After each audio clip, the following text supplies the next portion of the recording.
Alright, hello everyone. Today I'm going to be talking about the design process. First, we're going to talk about empathize. Empathize is a skill in design thinking that helps understand problems and the feelings of others, and empathizing is usually done through research and allows us to set aside our own thoughts. So pretty much you were considering the thoughts of what the other person wants, like when it comes to like figuring out a solution and stuff like that. This is the first step in the design process. So next we have define.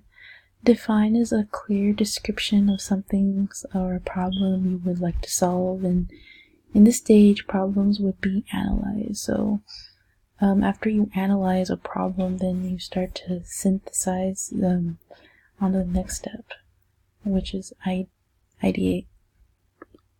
So ideate is creating ideas and solutions in the design process. In this stage, analyzing and research are necessary. So I wrote the example. Well, I didn't write it. I added an example right here. Ideate is pretty much amplify good and bad. Amplify good and eliminate the bad ideas.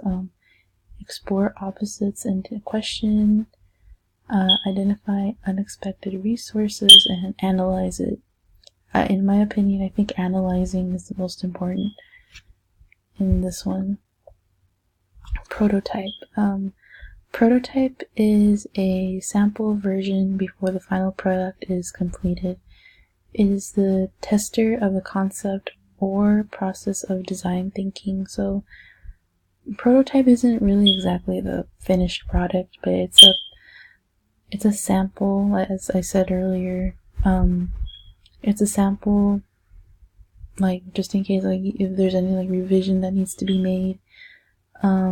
Revision can also be made in, the last step, but I'll get to that right now. So, like I said, the revision gets to the last process, which is test. Testing is the final step in the design process in which revision of a solution is needed or not. Some people use this to, like, they use this for feedback, like in this photo right here, giving feedback on the finished product, making sure that everything's good. If any other needed revisions need to be made, then they'll be made. And this is pretty much it for the design process, and thank you for watching.